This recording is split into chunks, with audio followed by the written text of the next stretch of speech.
پدې آیاتونو کریمو کې الله جل شانه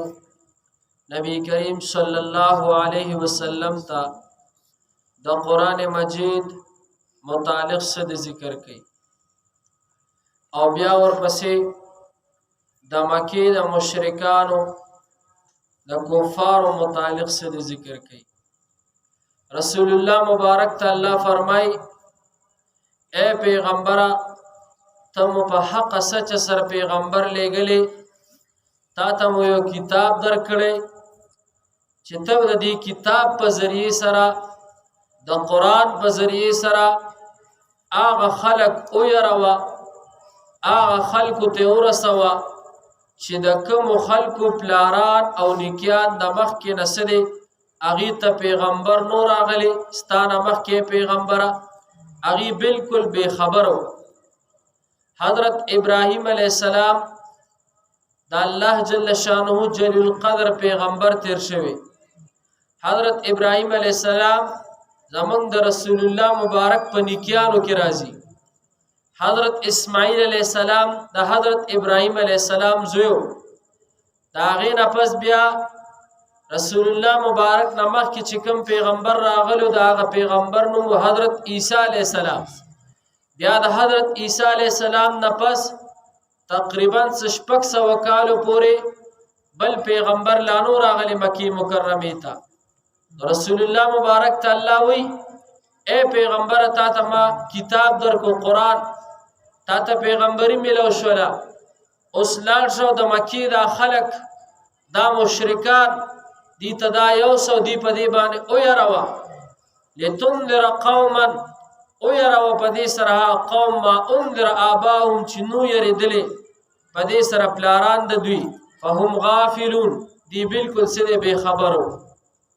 بیا ورپسې چې کله مشرکان او کافرانو د قران نه انکار وکړلو د حضور علیہ السلام د رسالت نه انکار وکړلو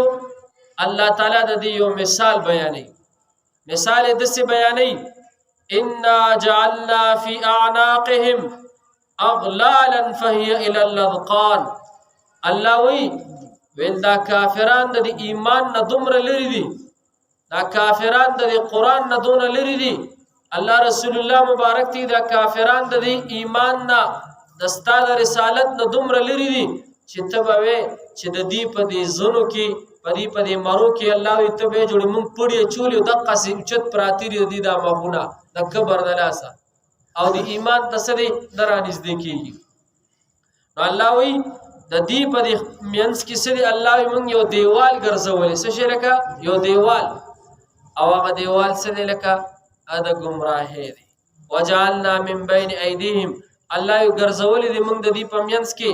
صدن یو دیوال ومن خلفهم صدن او شاته د دوی نه سد یو دیوال فاغشیناهم الله دې مو پټکړی په دې کوپر کې الله زوی دې مو پټکړی دې په دې کوپر کې فهم لا یبصرون چې دې هیڅ نشي لیدلې. رسول الله مبارک با د الله په حکم سره د مکی مشرکانو ته بار بار وسدي ورتلو تبلیغ به ورته کولو دعوت به ورته ورکولو لیکن د مکی مشرکانو سردارانو با رسول الله مبارک خبره وسدي دا به نه منله. نو الله وی چې دا دین نه مانی نو د دې د مخ نه درست نه الله ما یو دیوال ګرځولې دي او هغه گمراهه دیوال دی هغه د دلالت دیوال دی. بیا ورپسې الله وی وسواء علیهم انذرتهم ام لم تنذرهم لا یؤمنون. الله وی اے پیغمبر کته د مکی مشرکانو ته دعوت ورکی دی که ایمان وروړي او که ایمان وروړي کته او يروي کوئی نه يروي وسواء علیهم کته دی ته او چې جهنم دی عذابونه دی سخت حالات دي کته دی او يروي او کوي نه يروي لا یؤمن الله دی ایمان وروړي. خبره پیښه الله جل شانو رسول الله مبارک دی کته د سحر ورزي کده غرمه ورزي که هر ټیم کې ورزي ته دی ته چې د جهنم عذابونه دي سه حالات دي قبر کې سړي پرشتي دي سه عذابونه دي نو کته دی او يروي او کوي نه يروي لا یؤمنون الله وی دی ایمان نه وروړي ګوره چې د دې ایمان نه وروړي الله ته خپته وا الله تسلی پتا وا د دې په دې زړونو باندې الله جل شانو سي د مکې د مشرکانو په دې زړونو باندې الله سره یو مهر وخلې لومبۍ سپاره کې ذکر دی ختم الله علی قلوبهم الله وز د دې په دې زړونو مې د کفر یو مهر وخلې دی یو ټاپه مې ولا وخلې ده علی قلوبهم د دې په دې زړونو باندې وعلى سمعهم او د دې په دې غوګونو باندې الله وسوي د کفر یو ټاپه مې په وخلې ده چې د اسلام خبره په سری دی نه وي وعلى ابصارهم الله وي د دې په دې سترګو مې سری پردې راکته کړي د کفر چې دې په سری د ایمان اغرانه نشي لیدلې بیا ورپسې انا نحن نحيي الموتى ونكتب ما قدموا واثارهم وكل شيء احصيناه في امام مبين الله وي بشک موږ ژوند کوو مړي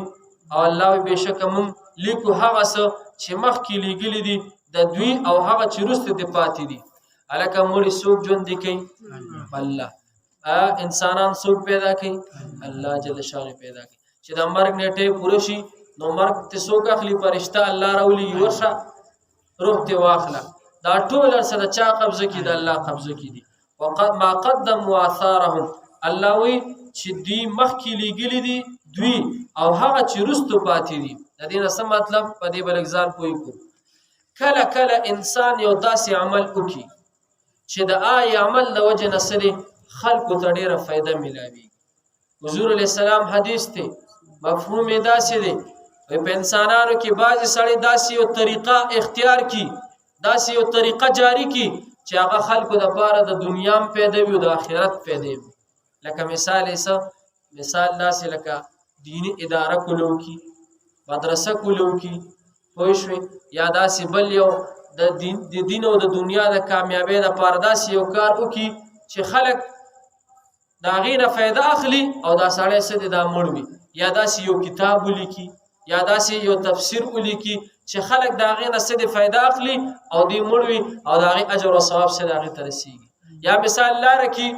د وبو ضرورت وي چاته دی کیو باسي یا بورو کې یا چرته د وبو تنظیم کې او خلک راضي دا غینه وبس کې د په قبر کې پروتي او د اجر او ثواب رسيږي جمعات جوړ کې خلق پکې عبادت کوي د مړ پروتي د دې سره اجر او ثواب رسیږي مدرسه جوړه کی دینی خانقاه جوړه کی د الله د دین لپاره یو ځای جوړ کی د په قبر کې مړ پروتي د اجر او ثواب رسیږي دا صدقه جاریه ده جی نو حضور علیہ السلام فرمای چې کله کله د انسانانو کې بعضی یو کس داسې یو عمل وکي چې عمل جاری وي او اجر او ثواب یې سره د ترسیږي او خلق ته پیدا کړي او بیا فرمایي هم د حدیث کې بیا فرمایي وی کله کله بعضی بد نصیبه خلق داسې یو طریقه اختیار کی د ګناه چې ګناه د پاره یو محفل جوړ کی ګناه د پاره یو ماحول جوړ کی دی بیا په قبر کې پروتي خلق هغه ګناهونه کوي د تباغي باندې سره سزا ملاويږي خدای دې د دې نه بچو ساتي داسې عمل وکاو ان شاء الله په آیات به عمل کو داسې عمل وکاو د نن نفس چې داسې طریقه به اختیارو کومنګ تاسو مړم شو او چې زمون بچي هغه عمل کوي زمون گاونډیان هغه عمل کوي شاګردان هغه عمل کوي چې موږ ته به سړي اجر او ثواب ملوي الکه څنګه وکړو تبه داسې کار کې چې تبه د خپل بچو ښه تربیت کې ښه تربیت پسنګ کې بچي به سکول تم لېږي بچي ته به قران هم ہے بچي ته به حدیث هم ہے نو چې ته سبا مړ په قبر کې دا بچي ستاده لپاره سره یو طریقه شولا دا بچي بسره قران وای حدیث بس دکې تا ته اجر او ثواب ملوي او کنه تا خدای مکه بچي د سره د شرابيانو په محفل کې کینو د چرسیانو د بنګیانو په محفل کې د کینو د ډمو د جوارګرو په محفل کې د کینو ځان د پیغلې کو نو سار وته په قبر کې پروتي بچي به د ډمې ګټي شراب بس کی تا ته به څه سزا ملوي وای شو نو داسې طریقه به اختیارو چې زمونږ د پاره سره د دنیا پیدا وي د آخرت پیدا وي صحیح ان شاء الله ګورې جی سبق لتنذر قوما ما انذر آباؤهم دې د پاره چې او يروي ها قوم لرا چې نه دی يرول شي پلاران د دوی وهم غافلون نو دوی به خبره لقد حق القول على اكثرهم بشک ثابت شوی دا د خبرو پډېرو د دوی باندې فهم لا يؤمنون نو دوی ایمان نه راوړي انا جعلنا فی اعناقهم بشک مونږه چولې دي د دې په سټونو کې اغلالا توقنا فهي الى الاذقان نو دادی ترزنو پورې فهم مقمحون او دوی سرونه اوچت نیولې دي د کوپر په حالت کې ایمان ته نه راښکته کوي وجعلنا من بین ایدیهم سدا الله وی ګرځولې دي مونږه مخکې له دوینا یو دیوال ومن خلفهم وشاته د دوینا سدن دیوال فاغشیناهم فهم لا یبصرون بیا مو د پاسه پټ کړی دي دوی نو دوی هیڅ نه ویني وسواء علیهم برابر د پدی باندې انذرتم کچری تو يروي دوی پیغمبره ام لم تنذرهم او کوي نه يروي لا يؤمنون دی ایمان دروړي انما تنذروا بشکته يروي من اتبع الذکر هغه څوک چې تابعداري کوي د نصيحت وخشي الرحمن بالغيب یریږي د الله نه پناه لیدلو سره فبشره بمغفرة نذیر ورکړه دیتا خوشخبری ورکړه دیتا د بخنه او اجر کریم او د ثواب چې عزت والا دی انا نحنو الله فرمای بشک من ژوند کومړي نحیل موت ژوند کومړي ونكتب لكم هاس قدموا چې مخکې لګلې دي دوی واثارهم هغه چې رستو پری پاتې شوی دي وکل شی نو هر یو شی احصیناه من شمیرلې دي فی امام مبین په واضح کتاب کې